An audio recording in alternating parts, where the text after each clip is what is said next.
নমস্কার বন্ধুরা, ব্যঞ্জন বর্ণে আপনাদের সবাইকে স্বাগত। বেশ অনেক কটা দিনই হয়ে গেল সরস্বতী পুজোর যাওয়া, আর এই কটা দিন একটু কারণবশত আমি কোনো ভিডিও আপলোড করতে পারিনি। সরস্বতী পুজোর দিন রাতে যা যা রান্নাবান্না করেছি সেই নিয়েই আমার আজকের এই কুকিং ভিডিও। যা যা রান্না করেছিলাম সব কিছু আগে কেটে ধুয়ে পরিষ্কার করে রেখেছি, চাল ডাল ধুয়ে জলে ভিজিয়ে রেখেছি। আর এখানে একটু মালপোয়ার গোলা তৈরি করে রেখেছি। এটা আমাদের নিয়ম রয়েছে, সরস্বতী পুজোর দিন একটু মালপোয়া ভাজতে হয়। আর লুচির জন্য আটাও মেখে রেখেছি। রান্নার আগে সব কিছু যদি একসাথে এভাবে জোগাড় করে নেওয়া হয় তবে রান্না করতে আর খুব বেশি সময় লাগে না। আর ভিডিওর প্রথমে মাকে তো দেখিয়ে দিলাম, সকাল 9:30টার দিকে পুজো হয়ে গিয়েছিল। জানি ভিডিওটি আপলোড করতে একটু দেরি হয়ে গেল, তবুও আপনাদের উপর ভরসা যে আপনারা আমার পাশে থাকবেন। তো সবার প্রথমে মালপোয়া দিয়েই রান্নাটা শুরু করছি। গোলাটা অল্প করেই বানিয়েছি, কারণ খুব বেশি পরিমাণে বানাবো না। আর এই মালপোয়ার গোলা বানানোর সময় এর মধ্যে আমি 2-3টে পাকা কলাও দিয়েছি। আর তাছাড়া সুজি, আটা, আজ আমি আটা দিয়েছি ময়দার পরিবর্তে। আর চিনির পরিমাণটা অল্প রেখেছি, তার পরিবর্তে গুড় বেশি দিয়েছি, খেজুরের গুড় দিয়েছি। আর দুধ দিয়েই এই পুরো জিনিসটা মেখে নিয়েছি, মানে এখানে আমি আজকে জলের ব্যবহার করিনি। তো একটা একটা করে সবগুলো মালপোয়া ভেজে নিলাম। মালপোয়ার পর গ্যাসে কড়াই বসিয়ে দিয়েছি, আর তার মধ্যে দিয়ে দিলাম সর্ষের তেল।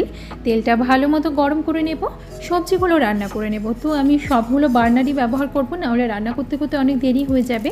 তেলটা ভালো মতো গরম হয়ে গেলে তার মধ্যে 1/2 চা চামচ পাঁচফোড়ন আর কয়েকটা চেরা কাঁচা লঙ্কা দিয়ে 5-6 সেকেন্ডের জন্য ঢেকে দিয়েছিলাম। এতে কাঁচা লঙ্কার জন্য তেলও ছিটে আসবে না, আর এই পাঁচফোড়ন এবং কাঁচা লঙ্কার ফ্লেভারটা তেলের মধ্যে খুব ভালো থাকবে। তো এবার মিশানো সবজিটা প্রথমে করে নেব। আর এই সবজির মধ্যে আমি মিষ্টি কুমড়ো, ফুলকপি, শিম, বেগুন এইসবই নিয়েছি। আলুর ব্যবহার করছি না, কারণ যেহেতু আলাদা করে আলুর দমও করব, তাই এই সবজিটার আলু দিচ্ছি না। তো ফোড়নের মধ্যে সবগুলো সবজি দিয়ে এবার কিছুক্ষণ বেশ ভালো করে ফোড়নের সাথে এই সবজিগুলো ভেজে। এখানে মিষ্টি কুমড়ো, বেগুন যেহেতু গলে যায়, তাই পরে দেওয়ার কোনো প্রয়োজন নেই। এই তরকারিটার মধ্যে সব সবজি একসাথে দিয়ে রান্না করলে বেশি টেস্টি হয়। অন্যদিকের বার্নারে আমি বসিয়ে দিয়েছি আরেকটা কড়াই, আর তার মধ্যেও দিয়ে দিলাম সর্ষের তেল। তেলটা ভালো মতো গরম করে নিচ্ছি। এবার এর মধ্যে কেটে রাখা আলুগুলো দিয়ে দেব। এই আলুগুলোর দম তৈরি করব, তো সামান্য নুন আর হলুদগুলো দিয়ে আলুগুলো বেশ লাল লাল করে ভেজে নেব। গ্যাসের ফ্লেমটা হাই রয়েছে, হাই ফ্লেমেই আলুগুলোকে লাল লাল করে ভাজবো। আর আলুগুলো সেদ্ধ করা নেই, ভেজে ভেজেই আমি 60% মতো নরম করে নেব। তো এদিকে আলুটা ভাজছি, এদিকে আবার মাঝে মাঝে এই যে মিশানো তরকারিটা করব সেই সবজিগুলোও নেড়ে নিচ্ছি, না হলে আবার তলায় লেগে যাবে, পুড়ে পুড়ে যাবে। তো সবজিগুলো খুব সুন্দর করে ভাজা হয়ে গেছে। এবার এর মধ্যে আমি পালং শীষ দিয়ে দিব। আর শীষের যে মোটা ডাঁটাগুলো হয় সেগুলো একটু মাঝখান থেকে চিড়ে দিয়েছি, না হলে সেদ্ধ হতে অসুবিধা হবে। তো পালং শীষের মধ্যে কিছু শাক ছিল, তাছাড়া এক্সট্রাও আমি অল্প একটু পালং শাক এর মধ্যে দিলাম। আর উপর থেকে দিয়ে দিলাম এই রান্নার পরিমাণ মতো নুন আর হলুদ গুঁড়ো। এবার নাড়াচাড়া কিচ্ছু করব না, ঢাকা দিয়ে দেবো আর গ্যাসের ফ্লেমটা লো করে দেবো। এদিকে আলুটাও মাঝে মাঝে একবার নেড়ে নিচ্ছি, না হলে আলুর তলার দিকটা আবার বেশি পুড়ে পুড়ে যাবে। অন্যদিকে ভাতের জন্য জলটাও বসিয়ে দিলাম। যতক্ষণে জলটা ফুটবে ততক্ষণ এদিকে আলুটাও ভাজতে থাকি। আর এদিকে বেশ কিছুক্ষণ ঢেকে রাখার পর সবজিটা বেশ মজে গেছে, আর সবজি থেকে অনেক জল বেরিয়েছে। এই রান্নাতে কিন্তু একটুও জল ব্যবহার করব না, এই সবজি থেকে যে জল বেরোবে না সেটাতেই পুরো রান্নাটা হয়ে যাবে। তো একটু নাড়াচাড়া করে নিয়ে আরেকবার ঢেকে দিলাম। আর এদিকে আলুগুলো লাল লাল করে ভাজা হয়ে গেছে, তো সেগুলো তুলে নিচ্ছি কড়াই থেকে।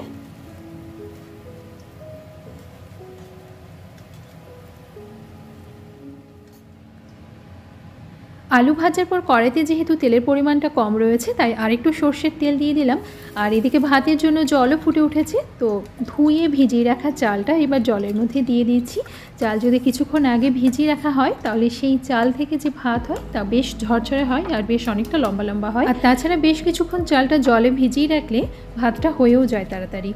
এবার তেলের মধ্যে আমি ফোড়নে দিয়ে দিলাম 2টো তেজপাতা, একটু গোটা জিরে আর দারুচিনি, ছোট এলাচ, লবঙ্গ আর কয়েকটা গোলমরিচ। ফোড়নটা তেলের মধ্যে একটু ভাজা ভাজা করব, সেই জন্য আমি ঢাকা দিয়ে দিলাম, যাতে ফোড়নের যে ফ্লেভারটা সেটা তেলের মধ্যে স্ট্রং থাকে। লো ফ্লেমে 7-8 সেকেন্ড ঢেকে রাখার পর ফোড়নটাও খুব সুন্দর ভাজা ভাজা হয়ে গেছে। এবার এর মধ্যে দিয়ে দিলাম একটা মশলার পেস্ট, যার মধ্যে রেগুলার সব মশলা রয়েছে, যেমন আদা, গোটা জিরে, টমেটো, লঙ্কা। এখানে কাঁচা লঙ্কার পরিবর্তে আমি লাল পাকা লঙ্কাগুলো ব্যবহার করেছি, তার ফলে এই মশলার রঙটা এত সুন্দর এসেছে। শুকনো লঙ্কা কিন্তু ব্যবহার করিনি, আর একটা বড় সাইজের পাকা টমেটো ব্যবহার করেছি। তারপরে রান্নার পরিমাণ মতো নুন দিয়ে দিলাম, তার সাথে হলুদ গুঁড়ো, কাশ্মীরি লঙ্কার গুঁড়ো আর একটু চিনি।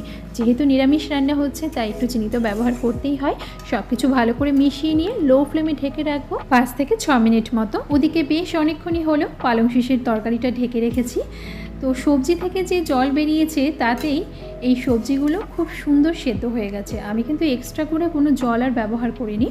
যখন সবজিগুলো ভালোভাবে সেদ্ধ হয়ে যাবে তখন এর উপর এই টমেটো কুচিটা ব্যবহার করব। আর এই রান্নাতে টমেটোর পরিমাণটা একটু বেশি দেবেন। আর এর মধ্যে দিয়ে দিলাম 1 চা চামচ পরিমাণ চিনি আর কুড়িয়ে নেওয়া বা গ্রেট করে নেওয়া আদা। এখানে 2 ইঞ্চি পরিমাণ আদা আমি গ্রেট করে নিয়েছি। তো আবারও লো ফ্লেমে ঢেকে রাখলাম টমেটোটা নরম করার জন্য।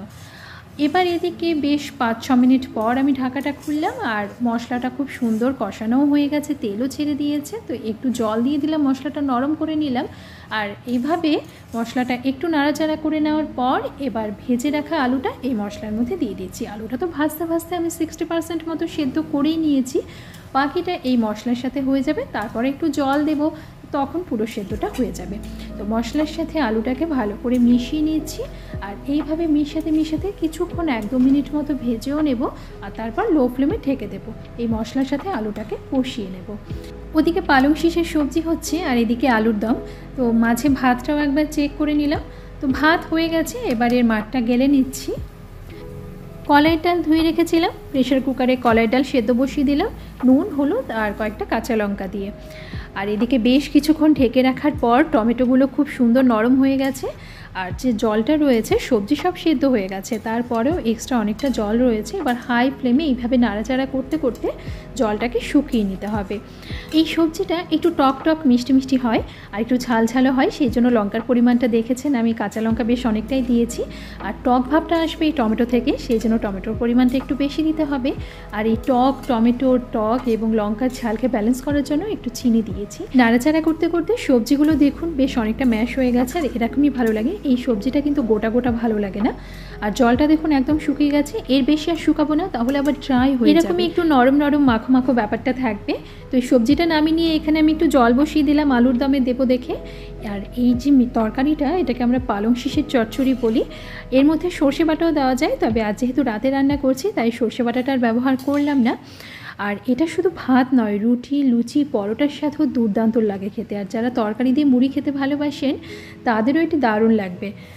তো এদিকে আলুর দমটা বেশ অনেকক্ষণ মশলার সাথে কষিয়ে নিয়েছি। এবার ওদিকে যে জল বসিয়ে রেখেছিলাম সেটাও ফুটে গেছে। এবার ঝোলের জন্য এখানে গরম জলটা দিয়ে দিচ্ছি। জল দেওয়ার পর ভালো করে একবার মিশিয়ে নিলাম, আর 2-3 মিনিট মতো এইভাবে ফুটতে দেব। তারপর লো ফ্লেমে ঢেকে রাখবো যতক্ষণ না আলু পুরোপুরি সেদ্ধ হচ্ছে। তো বেশ কিছুক্ষণ ঢেকে রাখার পর আলু সেদ্ধ হয়ে গেছে খুব সুন্দর। আর এবার কোনো গরম মশলা ব্যবহার করব না, কারণ ফোড়নে আমি গোটা গরম মশলা ব্যবহার করেছি, তাই 1 চা চামচ শুধু ঘি দিয়ে দিলাম। তারপর কিছুক্ষণ ঢেকে রাখার পর এটাকে আমি নামিয়ে নিয়েছি।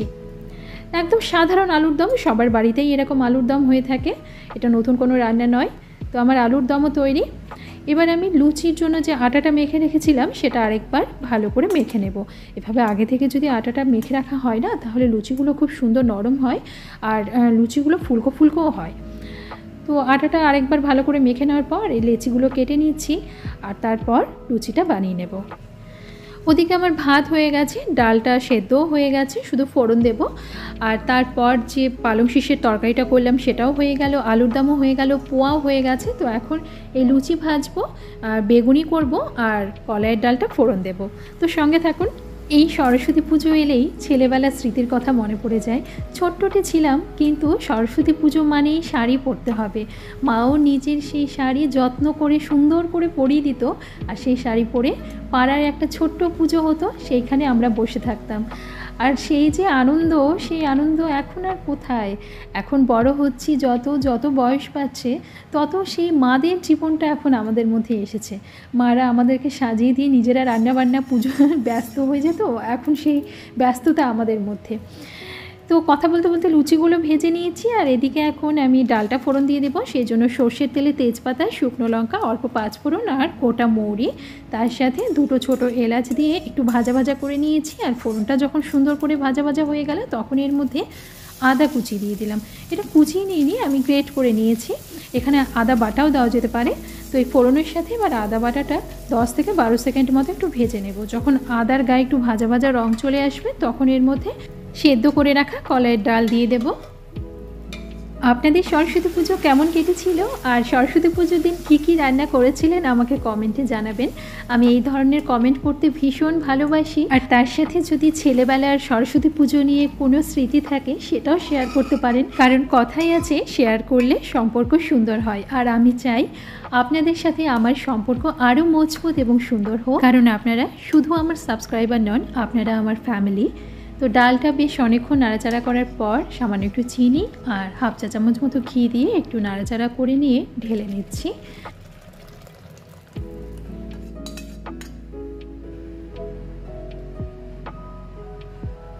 সব রান্নাই তো কমপ্লিট, এবার শুধু গরম গরম বেগুনি ভাজবো আর পরিবেশন করব। বেগুনি ঠান্ডা হয়ে গেলে ভালো লাগে না। তো এবার রান্নাগুলো একবার আপনাদের দেখিয়ে দিই। ওদিকে লুচি রয়েছিল, এখানে কলাইয়ের ডাল, আর এটা রয়েছে লাল লাল সেই আলুর দম। সব কিছুই ভীষণ গরম রয়েছে, এখনই নামালাম না। আর ওখানে সেই পালং শিশের তরকারি, যেটা দুর্দান্ত হয়েছে খেতে, আমি একবার টেস্ট করেছি। আর এখানে ভাত রয়েছে, আর ওর মধ্যে রয়েছে যে মালপোয়াটা বানালাম সেটা। তো চলুন, বেগুনিটা হয়ে গেলেই খাবার পরিবেশন করব।